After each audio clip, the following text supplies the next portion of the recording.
He's such a great man, you know, and a good man. I had no problems with him. We had a little problem the first time we wrestled. He completely guzzled me. I mean, he ate my ass up, did not give me anything, and I went back to the locker room and had lost my mind and screamed at him. Basically, the screaming was about, look, if you're going to work like that, brother, we're fucked. We're not going to make a goddamn nickel with this idea. And sometimes he tested people, and that's what it was with me. He wanted to test me and see if I'd speak up. And when I spoke up, he looked at me and smiled and said, "Go, boss." And now we make money, you know. And, he did that with several people. I mean, Savage for one. Savage was totally terrified of Andre, because if you didn't fight Andre when you're in the ring, I mean fight him, he would punish your ass. And Randy was light on him. And when you're light on him, he would toss you around the ring like a rag doll, man. It was pretty scary. Andre and me, we used to go out late at night a lot and get food after it was over. The only thing that was, after the matches and everything were over, the only thing that was open in Tokyo, really it was easy, accessible to get to, was the Korean barbecue. So we would go there and drink the sake and cook our own food, and it was great food. So we were calling the cab, we need to get back, and all these cabs would not stop because here's Andre. Oh no, you can't get in there. So they kept running off. So I says, Andre, why don't you hide over by there and I'll flag a cab down, and then you can come out, we can get in and get out of there. And so he came around, this one guy, and he came around, and the guy goes, no, no, no, no. He sees Andre, he says, no, no, no, you can't get in my car. And he gets in and starts to drive off, and Andre goes over and grabs the bumpers of cars and lifts him up, and the wheels are spinning like this, and the cab driver gets out, takes off running, and me and Andre just stand there laughing and laughing. Finally, they got us one of the big taxis so we could get back to the... I remember Andre on the bullet train. He was way in the back and he's up against the wall, and I'm way in the front, and a whole row of Japanese people in between. No wrestlers, they were in the other car or something. He'd raise up in the back and he'd go boom, big old giant fart, literally a giant fart. And the Japanese people all turned around and looked in unison at the same time. I go, hey! Then he'd do another one, boom. Those are some funny stories. We did a big show in Miami on Christmas Day. Depressing, you know, because it's beautiful, hot, and you know, I don't want to see that. I'm a country boy. I want to see a little snow, you know. But I had to do the show. We did the show, and the next day we had to go to Dayton, Ohio. We're going to Dayton to the Hare Arena.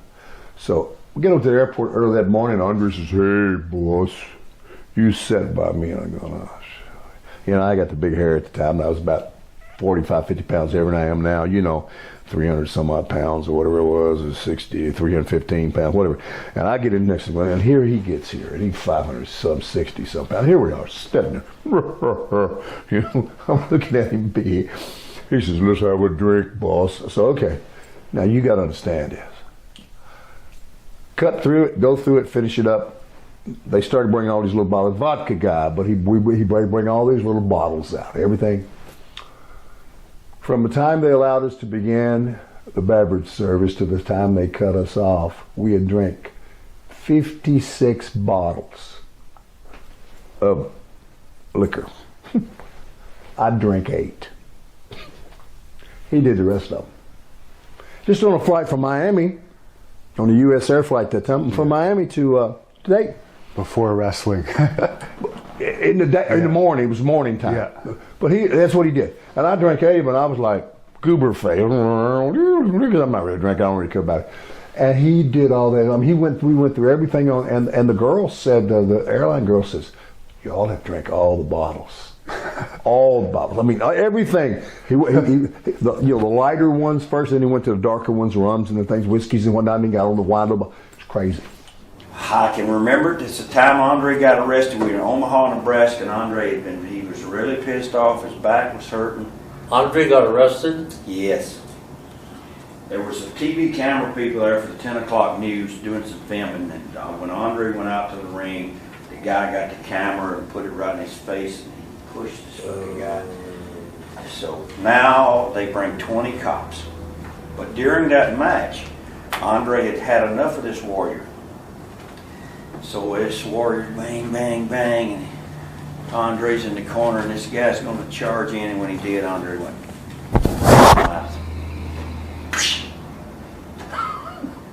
but Andre gets out of the ring and leaves. Bobby Heenan was there. He tells the story too. Andre stuck his fist out. He run him out. Boom. Gets back to the locker room. I remember I was there. Oh, they had 20 cops in there, but they did bring in the lieutenant, the top guy. And he said, Andre, the guy made a complaint. We got to file it. We got to. That's part of the deal. It was just a bad night that night. We were in Val d'Or, which is about 8 hours of driving north of Montreal, and in the boondocks. But anyway, the show is over. We're received in this restaurant pub, and this guy comes out, and we're all sitting, me, Raymond, Dino Bravo, and Andre the Giant, and this guy's drunk. Right. And he comes behind the Giant, and he had 3 of his friends with him. I guess he just wanted to show off. So he comes in behind the Giant, and he slaps him on the back. Right. Just a slap, like a friendly slap, but hard enough that we all turn around, like, and Andre just like snap. He got up real slow. The guy started running outside. The 3 of the guys start running outside. They got into a car which is called a Volkswagen. You know the Beatles? You know the Beetle Volkswagen?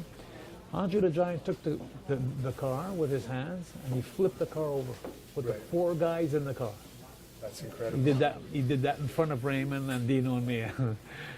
It's something you'll never see in your life. But when we went out to the ring, his knees were so bad in his later days, and he had to. There was like 3 steps, and he got right to it, and he looked at me. He goes, "I don't think I can make it." And I was like, "Put your hand on top of my head, like a crutch, using me a crutch."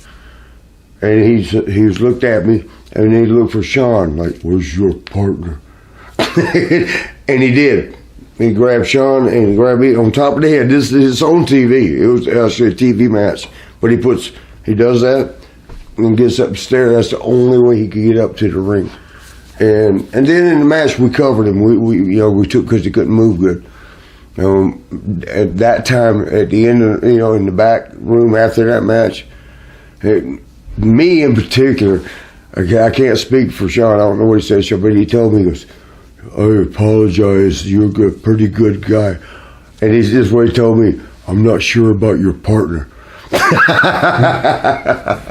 My first thing is, man, I'm getting in the ring. This old man, he's old, he's slow, he ain't gonna be able to hit hard. Oh, this is gonna be easy. And I remember getting in the ring and him grabbing me around my neck, and I remember his hands felt like it wrapped around 2 times around my neck. And I'm thinking, oh my God, he kind of backed me up into the corner with his slow big man walk.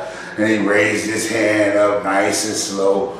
And wham, hit me in the top of my head. And I felt like a redwood tree just hit me in the top of my head. I'd never been hit so hard in the top of my head by an old man. But I'm telling you, it definitely was an experience of a lifetime.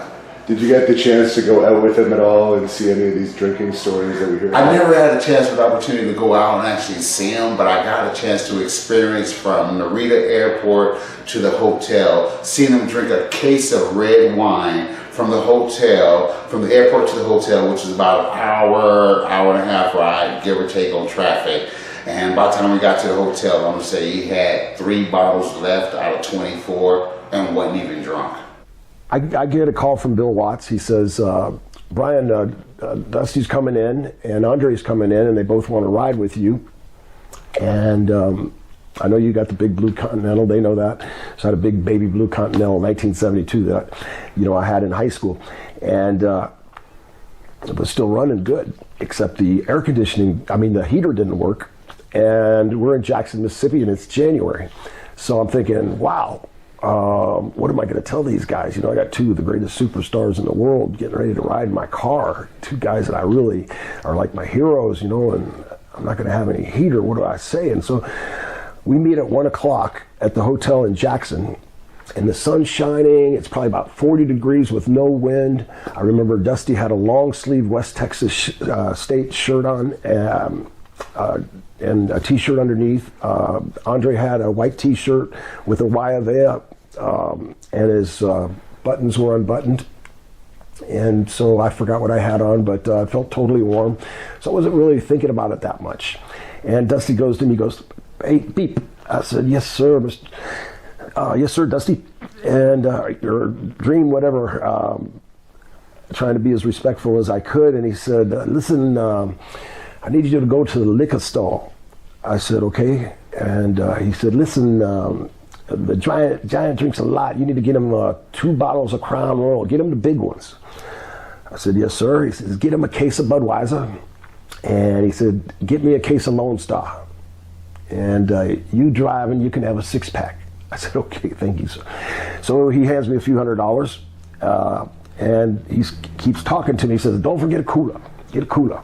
And he said, "Get a little cooler. It might be cold. We may have to pee in the cooler." And he said, "I got a McDonald's cup in my room. I just bring the cup and whatever." And I'm listening to all these things he's throwing at me, but I didn't want to forget. I'm hoping he's not pissing in the cooler with the beer still in it. What liquor to get. So I got all the liquor, loaded it all up, did everything like clockwork. We're leaving at 3 o'clock. It's 220 miles north to Jackson. From Jackson to Greenville, Mississippi, 220 miles north. So we take off. It's cold. It's getting colder. And I'm got my defroster on. My defroster works.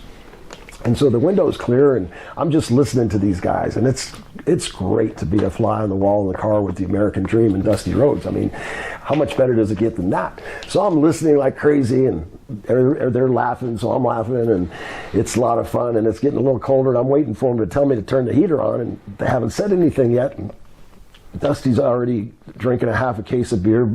Andre's drinking a half a case of beer and a bottle of Crown Royal, and we're not quite at the building yet. And we finally get to the building, and as their stories were so interesting, the weather changed so dynamically on the way up there. By the time we got there, there was snow on the ground. I mean, it dropped below 0, so there was no more snowing. It was just ice. It was cold. And Dusty says, "Hey, Pete," he says, "listen, make sure that car's hot. We're not going to take a shower tonight because we're on last. We're just going to head out of here, and we're going to hit the road." I said, "Yes, sir, I'll be ready." So I was on second or third, and I jumped in, took a quick shower, ran back to the car. Started up the car, and I got the defroster on, just hoping for any kind of heat in my body heat, just anything. Please help me, because I know they're going to be freezing. So they come out with their tights and everything on, still dressed, and towels around them, and so they jump in the car, and they're laughing, sweating, "Give me a beer, give me a beer." So Dusty's in the back seat. You know, he's riding in the back seat, right in the middle, and I'm driving, and Andre's right here if you're looking from the back. So Dusty's right in the middle, and him and the Giant are talking. And what do you think about that? I'm listening. You know, and everybody's, now they're starting to pee. We're about 50 miles down the road. That cooler's starting to fill up with pee. I had about, 3-4 beers, so finally I peed in the McDonald's cup, and we just pass around this small cooler. And so then the Giant peed in the cup. And he how could the Giant pee in just a cup without overflowing? It was a big cup, but yeah, he did. And so he pees in the cup, and they're throwing beer bottles out the road, and Crown Royal bottles. I know that there was only this much left in the second Crown Royal bottle that Andre had, and we're 50 miles still from Jackson, Mississippi on the way home. And he's going, God damn, people, it's cold in here. And I said, I know, I got the heat on the best I can. I don't know why it's not working so good. And Andre's going, whoa, whoa, whoa, whoa. He's like so full of alcohol that he can't feel anything, but he's laughing. It makes total sense, and it's great.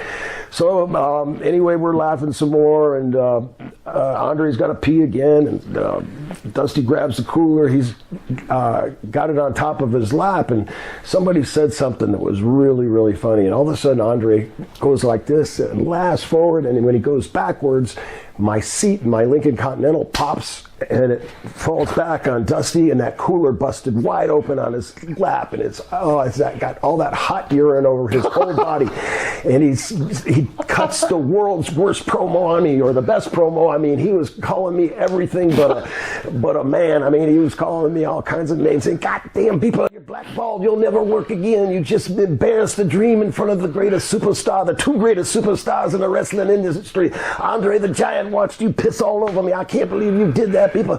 I said, I didn't do it, Dusty. I didn't do it. And Andre's laughing so hard. So, we get back, and Dusty's mad at me for the next a few days.